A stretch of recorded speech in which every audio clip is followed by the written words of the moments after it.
Hai, perkenalkan nama saya Revalisa dengan NIM C1B023014. Di sini saya berasal dari Universitas Jambi dan saya akan membuat tugas dari Bapak Bambang Purnomo SEMM. Baiklah, langsung masuk ke video saya. Baiklah, langsung saja ke video saya, yaitu menganalisis studi kasus, kopi belahan jiwa, dan tantangan pelanggan setia. Nah, langsung saja masuk ke permasalahan pertama, yaitu masalah utama yang dihadapi kopi belahan jiwa. Nah, itu yang pertama ada penurunan kualitas layanan, seperti waktu tunggu yang lebih lama dan responsivitas staf yang menurun. Dan yang kedua yaitu kurangnya pelatihan customer service. Nah, ini bisa terlihat dari sikap barista yang acuh tak acuh terhadap keluhan pelanggan. Dan yang ketiga yaitu tidak ada sistem penanganan keluhan, yaitu seperti tidak ada prosedur standar untuk menangani kesalahan pemesanan. Dan ada juga komunikasi yang buruk, seperti staf yang tidak meminta maaf atau menawarkan kompensasi atau kesalahan. Nah, ini bisa merusak reputasi bisnis. Dan yang terakhir yaitu erosi loyalitas pelanggan. Erosi loyalitas pelanggan yaitu seperti pelanggan setia yang mulai beralih ke kompetitor. Dan masuk lagi ke pengalaman Rania dan pentingnya customer service, yaitu pengalaman Rania menunjukkan bahwa momen kebenaran itu yaitu seperti interaksi singkat dengan staf dapat menentukan loyalitas pelanggan. Dan yang kedua itu dampak emosional. Nah, ini kesalahan penanganan keluhan meninggalkan kesan negatif yang bertahan lama. Dan yang ketiga yaitu biaya kehilangan pelanggan. Nah, lebih mahal mendapatkan pelanggan baru daripada mempertahankan pelanggan yang lama. Dan yang keempat yaitu word of mouth effect, yaitu pengalaman buruk akan dibagikan ke orang lain dan itu bisa membuat reputasi rusak. Dan yang terakhir yaitu nilai pelanggan seumur hidup, customer lifetime value, yaitu kehilangan pelanggan setia berarti kehilangan pendapatan jangka panjang. Tiga peran kunci tim customer service. Di sini yang pertama yaitu problem solver, yaitu menyelesaikan masalah pelanggan dengan cepat dan efektif. Contohnya yaitu membuat SOP penanganan keluhan. Dan yang kedua yaitu customer relationship builder, yaitu membangun hubungan emosional dengan pelanggan. Contohnya yaitu mencatat nama preferensi pelanggan reguler. Nah, yang ketiga yaitu brand ambassador. Ini mewakili nilai-nilai brand dalam setiap interaksi.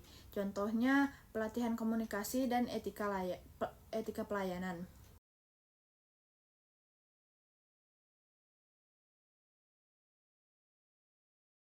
Lagi ke strategi pemberdayaan tim customer service, yaitu yang pertama ada pelatihan intensif. Nah, pelatihan intensif ini seperti modul pelatihan komunikasi, empati, dan penyelesaian konflik. Dan yang kedua yaitu sistem reward. Nah, ini juga seperti insentif berdasarkan penilaian dan pelangganan dan rekomendasi. Dan yang ketiga yaitu pemberian wewenang.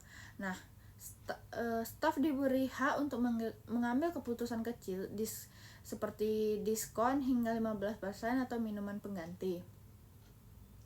Dan yang keempat yaitu teknologi pendukung. Nah, sistem POS yang mencatat preferensi pelanggan dan riwayat pesanan. Dan yang kelima yaitu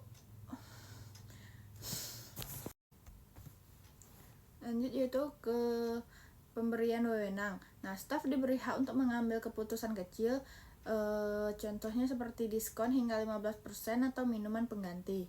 Nah, dan juga kita lakukan teknologi pendukung. Nah, sistem POS yang mencatat preferensi pelanggan dan riwayat pesanan.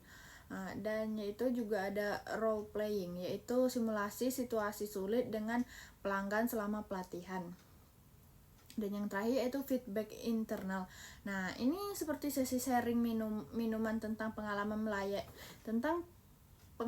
melayani pelanggan. Dan masuk kita ke pemanfaatan umpan balik bagi pelanggan. Nah, langkah transformasi keluhan menjadi peluang yaitu yang pertama seperti sistem pengumpulan feedback. Yang pertama itu ada formulir digital sederhana seperti via kode QR, yaitu kode QR, dan yang kedua yaitu kotak saran fisik dengan respon 24 jam dan monitoring ulasan online secara real time. Dan yang kedua yaitu ada proses analisis. Nah, proses analisis ini juga terbagi 3, yaitu seperti kategorikan keluhan berdasarkan jenis dan frekuensi.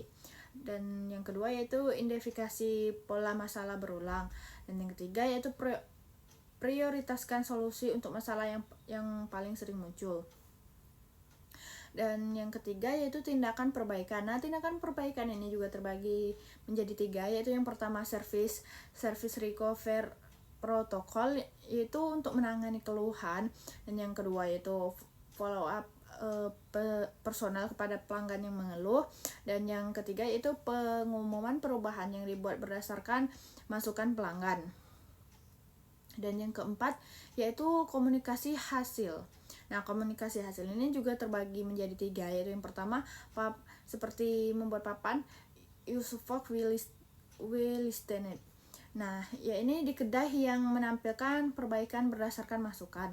Dan yang kedua yaitu update media sosial tentang peningkatan layanan. Dan juga yang ketiga yaitu surat terima kasih kepada pelanggan yang memberikan masukan untuk membangun. Kesimpulannya yaitu dengan implementasi strategi ini, Kopi Belahan Jiwa dapat mengubah tantangan menjadi peluang untuk membangun loyalitas pelanggan yang lebih kuat dan diferensiasi kompetitif di pasar kopi lokal yang semakin padat. Baiklah, mungkin sekian yang dapat saya sampaikan. Saya akhiri sesi ini. Terima kasih untuk yang sudah menonton.